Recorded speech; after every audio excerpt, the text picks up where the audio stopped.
Hello, everybody. It's Veronica, the Healthy Life Coach 702, and I'm here with a quick video, just something that has been on my mind with all of our recent changes here in the U.S. And I'm hearing a lot of buzz about people saying they're house poor, or I guess it could be rent poor too. But the bottom line is people are trying to find ways to reduce their budget and bring additional income in as things are constantly being cut by our government officials. So on that note, I'm going to get right into it, and mainly I want to talk about house sharing. So that is, a good way to be able to reduce, excuse me, your housing costs. By the way, I'm still dealing with bronchitis into the 4th week. Yes, this has been a journey. But back on topic, something's falling off my messy desk. The house sharing. So I want to give like 10 top things to consider. First of all, you have to know your deal breakers. What are some things you can compromise on, and things that are a definite yes.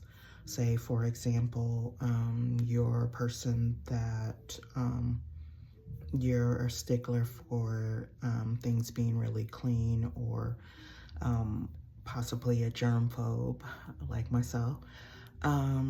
Then you definitely want to have a conversation about the different parts of the home that you're planning to share, some guidelines, and discuss those things thoroughly. Like, for example, when someone enters the kitchen, is there an expectation set that they wash their hands upon entering the kitchen?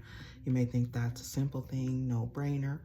Some people feel, oh, I've washed my hands in the restroom and I've touched that doorknob and so on, but I'm going to come in the kitchen and see what you have cooking in the pot, and so on. That may be a deal breaker for you. So those are some of the things, or one of the topics that you want to discuss. Number 2, if you have children and if the potential person that's going to share a place with you, they have children also, what are some guidelines? Do you allow children to eat away from the table? Is it okay even, for the adult to eat in the room? Another, good thing to discuss. Some people it's okay, some people it's not okay. These are things you want to discuss to avoid having confrontation down the line. Also, as far as like utilities, is that going to be included in the rent, or are you going to split them equally, or is it a percentage? That is something you want to talk about before entering any type of agreement, so there are no surprises, or someone doesn't come up with their part. Deposit. You want to talk about deposit, if you're going to require a deposit, or if you're just maybe considering a non-refundable cleaning deposit, meaning when they leave that you will not be refunding it because you will be utilizing it towards cleaning. If they are to give a deposit, you want to think about, is some of that going to be refundable? Those are discussions that you want to have. Number 4, you want to discuss if you are in a lease, are you going to be adding this person to the lease? You want to look into your lease and look for any verbiage that has anything to do with subletting, and so on. And the same thing if you're thinking about, I guess that's number 5, like an app like Airbnb, Verbal, or something like that. If you are renting, you want to look into your lease to see if there's any stipulations concerning that, because you don't want to set yourself up for a situation where you could be considered as breaking the lease and asked to leave, and so on. And that wouldn't be good for anyone. Um, Number 6, pets. Will you be open to pets? If you are, what kind of pets? Is there going to be an additional deposit for pets? Number 7, do you want to consider like quiet hours, like after 9 or 10 p.m. until 6 or 7 a.m.? Is that considered quiet hours, or are you open to that? Number 8, you want to consider schedule. Are you a person that is up during the day or works during the day? Having another person in your home, what would work best for you as far as your schedule and sleeping and so on. Some people it doesn't matter, but that's something that you definitely want to consider. Number 9, references. I definitely would encourage you to call all references. It helps if you have someone that's been referred by a mutual friend or family member because they have some type of history with the person. I would, I would encourage you to consider like work references and previous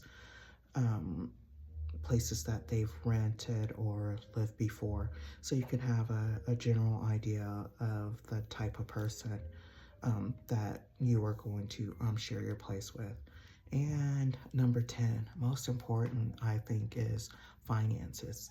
You want to be very clear on when the rent is, rent is due.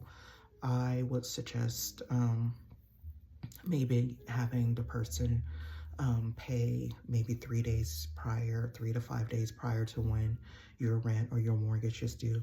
Number 1, this gives you time in the event, with all the changing times that we are experiencing. If this person's not going to be on time, if some unforeseen circumstance like they're laid off or something like that, I know 3 to 5 days is not a lot of time, but that would give you some time to try and come up with plan B or C.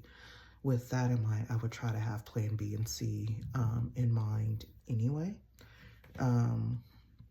So yeah, definitely finances, and you want to, make sure that, in discussion or when you're verifying the information that they're giving. I don't know if you're going to do an application or something like that, but you may want to ask to see check stubs, or if they're self-employed, you may want to ask to see bank statements, something to that shows a trend of their income.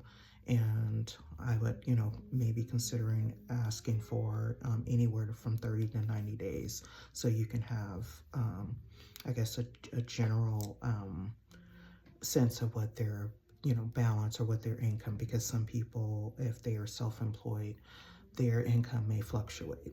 And so that's why I would encourage you to have maybe 30 to 60 days of documentation. So on that note, I hope that helps. Like I said, times are changing. People are considering a lot of different options to reduce their costs and to bring more income in. And hey, if you have a spare bedroom, or even some people are converting, like a garage into another living space, or even, you may have a really large living room or family room that you really don't use, because most people do not use their entire housing space. So with that in mind, you could even, possibly section off a part of your place and, rent it out, and that would definitely probably be less expensive than someone even renting a studio apartment or something of that nature. But on that note, I hope again that this helps. If you have any questions, anything that I didn't cover that you may want me to cover, please feel free to leave a comment, and I do try to get back to my comments within 24 to 48 hours. On that note, be blessed, and if this resonated with you, please like, share, subscribe, and I'll catch you in the next video.